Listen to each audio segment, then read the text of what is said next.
You're all so glorious. Chapter 2, part 5.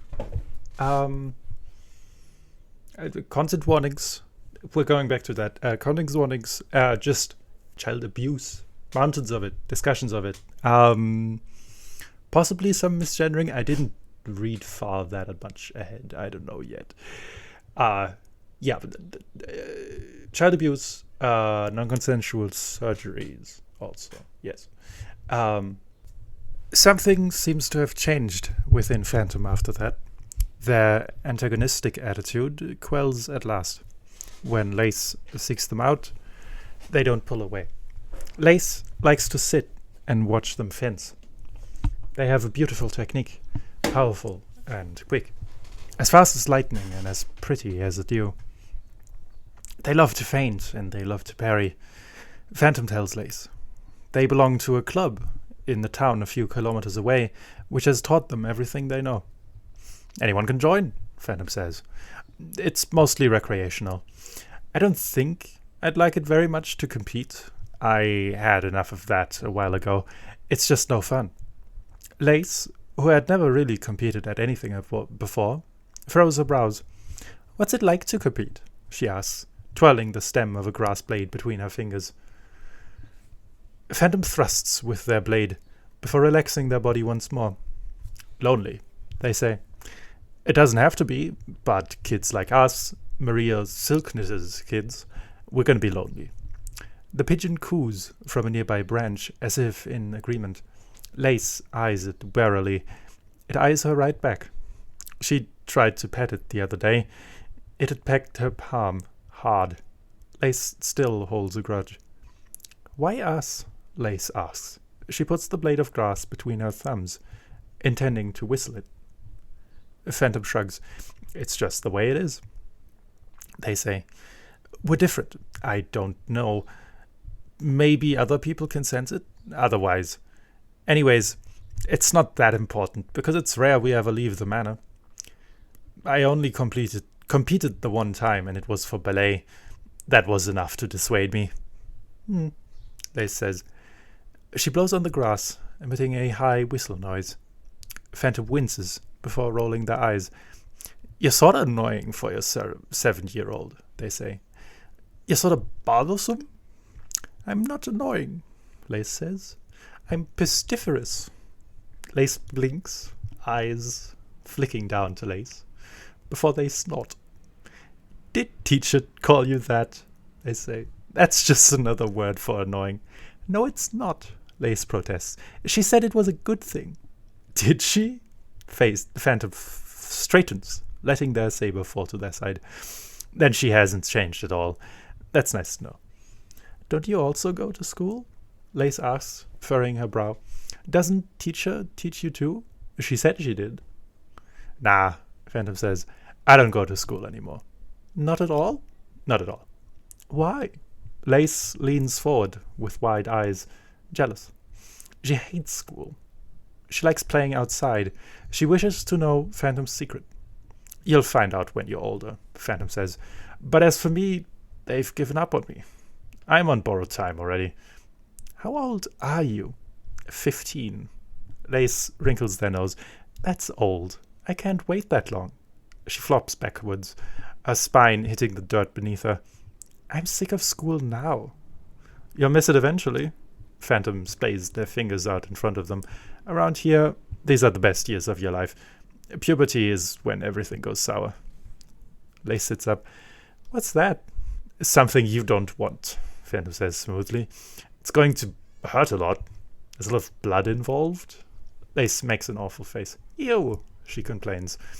One time I walked for so long that my feet bled all over my shoes and they made my feet turn really red. I got lost. I didn't think I would ever find my way back. But my socks were all red and dirty and it made my shoes squish. Is it like that? Yeah, Phantom says. Oh, ew.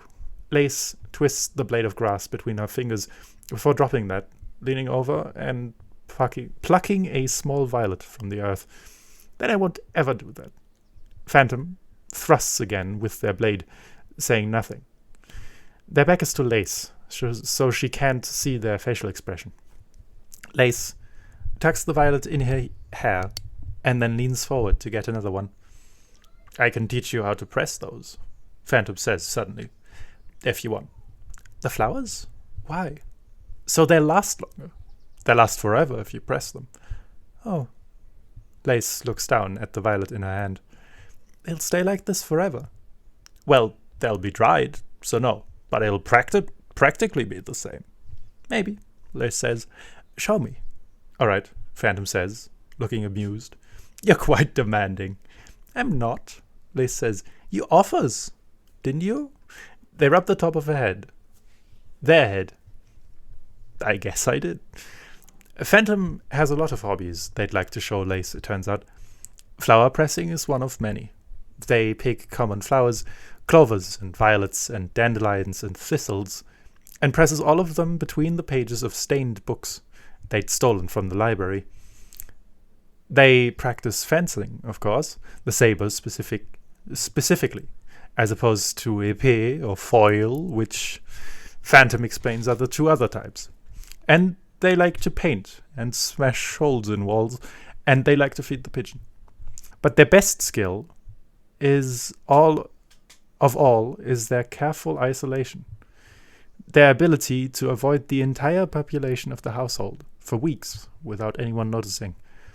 This is a symptom of their immense talent with lockpicking.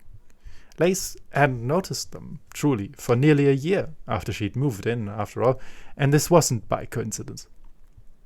I really didn't know you were here until we ran into each other, Phantom says. They tapped their fingers against the door.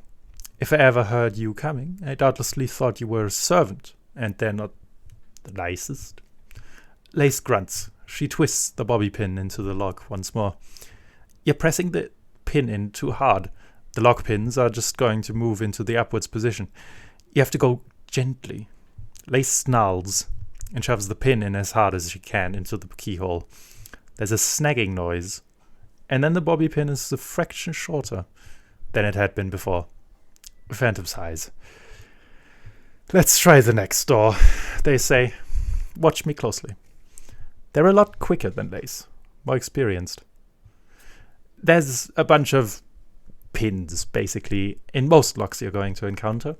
The pins are caught in some sort of counter mechanism. The trick with any of them is to raise the pins so that they're not stuck anymore. It's sort of hard to see like this. I can take one out of my doorknob and show you the inside again if you're confused.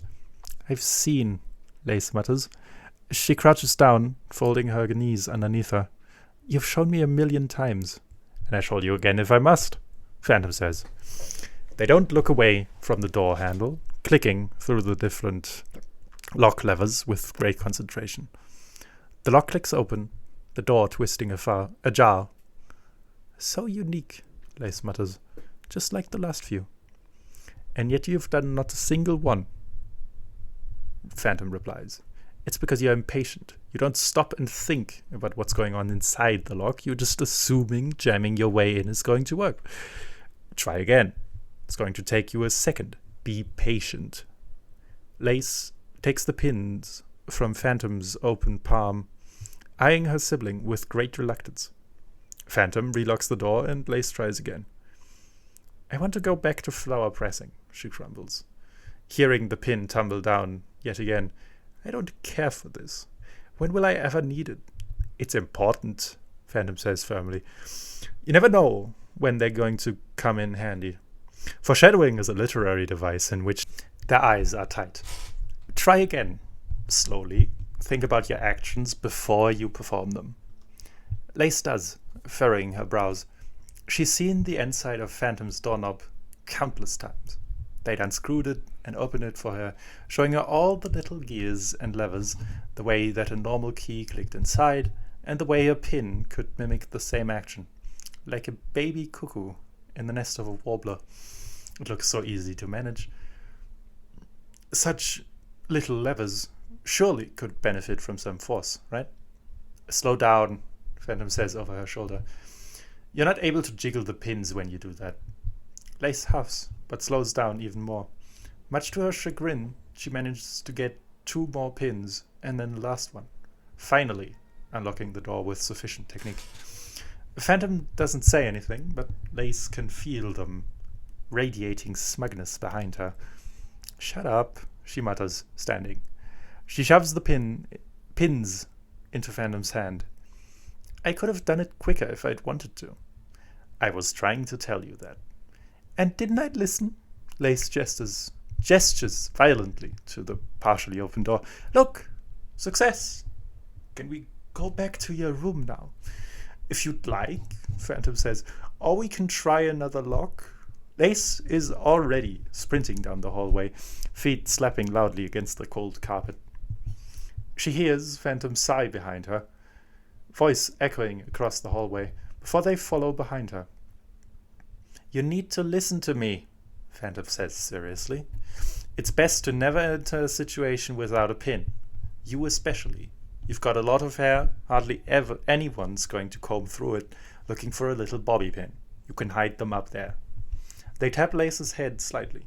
"If someone ever locks you up, you just twist one out and pop open your handcuffs or zip ties or whatever It's really all the same mechanism. Handcuffs is just a drawbridge of ridges over contrasting ridges, and zip ties is just a releasing tension." "Why would I be locked up?" Lace asks. Phantom kneels down to pick the lock of their own room. They do not possess a key, they told Lace once, so they lock and then pick their own door to get back in whenever they leave it. They walk past Lace without looking down at her. "Keep up your skill," they say vaguely. "It's handy." Phantom's room is as it always is, loud and colorful, damaged and ruined. Lace had been in here many times throughout the past few months. She'd seen it in all its life stages. The beginning, where only a few colors, with only a few colors splotched on the walls. The end, where half of the furniture had been caved in. The in-between, when the room is entirely white. Those days, they usually just go outside. "How long do you have?" Phantom says. They pull a small box from under a loose floorboard they'd pried open themselves. Some cookie brand boasting on the package that it's made with real chocolate and local sauces. They keep a lot of things under that floorboard. A little journal covered in stickers of places they want to go. Brazil and Italy and China. Trinkets, dried flowers, especially of artistically labeled tea containers. Old receipts with tiny drawings around the corners. Pieces of a broken pottery bowl. A weird bundle of white thread.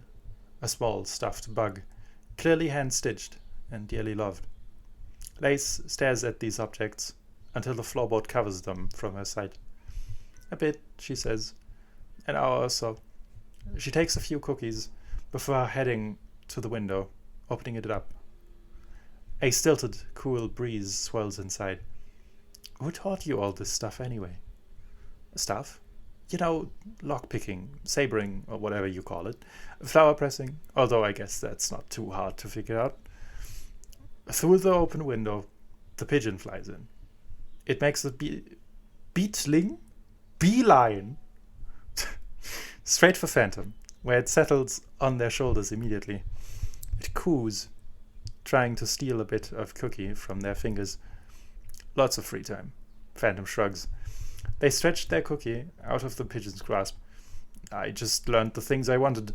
At school, you learn too much of what you don't want. That's why it sucks.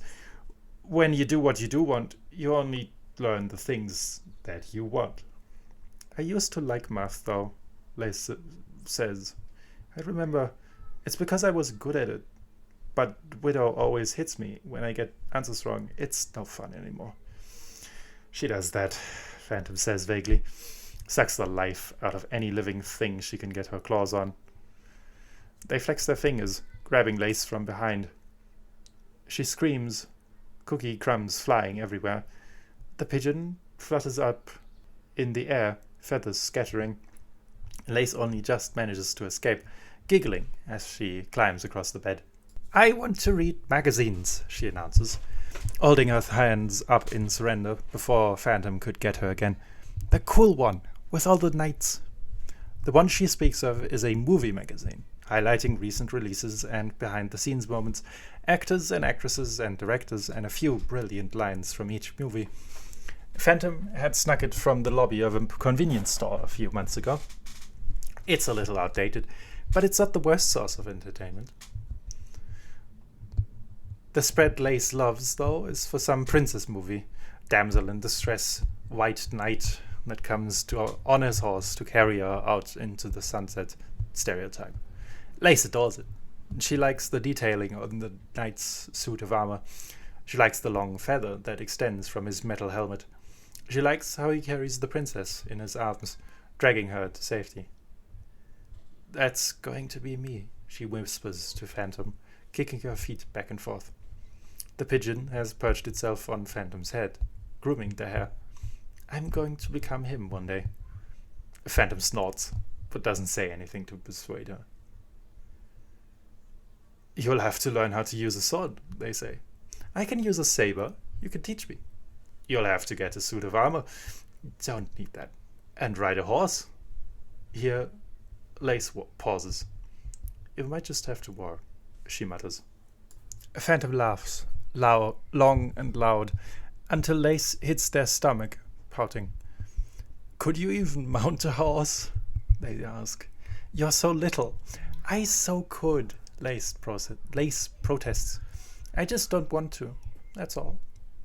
"Very noble," Phantom says, nodding their head with false sincerity. "I'm sure your princess will appreciate you greatly." The knock at the door interrupts the two of them. Phantom and Lace startle, sitting up straight. Phantom gives Lace a stark, frantic look. Immediately, Lace crawls straight beneath the bed. Only the fact that her body is blocked by the bed, that she is not seen by the person entering the room. Phantom stands, so that the only thing Lace can see is their shoes. One pair is Phantom's, ratty tennis shoes that are covered in layers of mud. They never clean them off. They hardly care about the state of the manor. The other pair is glossy and black, shined to perfection. Lace doesn't recognize them either until the voice speaks. "Sit down," it says, disdainful, and Lace knows that voice. She slaps both hands over her mouth, suddenly far more tense than she had been before. Above her head, the bed squeaks. Phantom doesn't say anything. "You're so uncomprehendingly delicate," Widow says, voice low in a snarl. "Less than a week, and you've been reduced to this state. I can't believe the resources we waste to keep you alive. It's obscene. I'm not made of silk, you know. The amount I give you should be plenty to last at least a month." "It's not," Phantom says. There's a loud noise, crisp and ringing. Phantom's breathing stutters. "Be grateful, girl," Widow says. "Count your days. If you ever see your mother again before I get the command to stop spinning you silk, thank her for your life." Phantom's breath has evened once more. "She's quite responsible for it," they say. Another crisp noise, but Phantom doesn't so much as flinch this time. There's a faint fluttering of wings, the hiss of a voice. "Get your damn bird." Phantom's shoes move away from Widow's towards the window. They whisper something, voice too low to understand, before shutting the window behind them. Lace's heart thunders in her chest. Sweat drips down her forehead. She grasps her hand together, holding them firmly over her mouth. She's afraid she's breathing too loudly. "Sit quietly," Widow snaps. Phantom does. They sit up on Phantom's bed for a long time, doing nothing in silence. Lace sits still, as still as she can, fearful of even the slightest dust getting into her nose and inducing an uncontrollable sneeze. She must sit there for nearly 20 minutes, stomach cramping and ribs slicing into her belly. She's scared she'll hear Phantom speak. She's terrified she'll hear another slap. Eventually, Widow's shoes shift. She doesn't say anything, just lets out a disdainful snort before pacing to the room's exit. She slams the door behind her. Phantom is silent on the bed. Lace worms her way forward, pushing herself out from under the bed using the frame. "What was Widow doing here?" Lace demands. I thought you said you didn't have class with you anymore. And did she hit you? The last words came out confused. Lace had seen adults hit children, of course. Where she had come from had not been conservative with their corporal punishment, despite how she tries to forget, and Widow furthers this trend. But Lace had never been hit on the face before. The children's home had said once it's because her face is how they would make money off her. Widow said once that it's because she still had blood running through her veins. Phantom looks down at Lace, who is dusting herself off from where the floor had dirtied her. It's not class, they say. Then what? Lace tilts her head sidelong. Phantom looks less droopy than usual. Normally, they look a little like their skin could slide off their bones if they so much as waved wrong. They look tighter now, more upright. Their eyes are brightened, more energetic, but also heavy, exhausted. Atlas, freed, knows that the burden will one day return. Widow gives me medication, they say eventually, to keep me alive. She hates it because she doesn't want me alive, but it's all at our mother's orders. It's all just in case. Just in case what? They can't find another, Phantom says dully. In case you fail. I fail? Lace tilts her head, suddenly embarrassed. I've been trying my best. I haven't truly failed, right? They tell me, right? This isn't something you'll be able to help, I don't think, Phantom admits. There's something unquantifiable they're looking for. I didn't have it, neither did anyone before me. And that's just the way it is here. Our mother will keep getting kids until she finds whatever she's looking for. Probably someone more moldable than me. And you're quite headstrong. I can't imagine she'd love you either. Lace furrows her brows. But I love you, she says simply, as if that explained everything. Phantom says nothing. And they shouldn't hit you, Lace says. Why would she do that? You didn't even say anything. Because she can, Phantom says, flat and unengaged.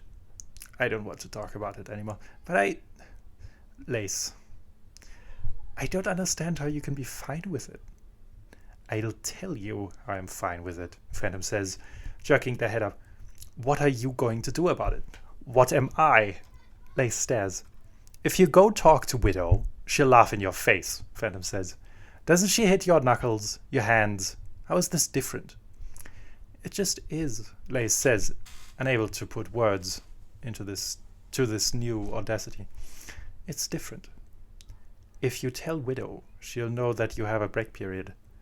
Phantom says firmly. You won't get a break anymore. You'll have to keep working and working just like you did when you first got here. Eyes watering, Lace blinks frantically at Phantom, trying to keep her tears back. The fear had translated itself to devastation. And Lace is only 9 still, almost 10. Give it some time, and she'd be old enough to handle this. Phantom sighs. They are almost 18. Eventually, they'd be old enough to handle this too. Come here, Phantom says, opening their arms. And Lace falls down within them, suddenly exhausted. You must be all right with this. I don't think I can be all right with it, Lace says. The front of Phantom's shirt has grown wet. You must. Phantom is firm on this, even as they stroke Lace's hair warmly. If you confront Widow, nothing will come of it, except that we will not be able to interact anymore. And I don't want to not see you. Lace buries her fist in the back of Phantom's shirt. They soften. All right? Lace shifts, gritting her teeth. All right? Lace. All right? All right, Lace mutters, anger boiling under her skin. And it's not disgust anymore.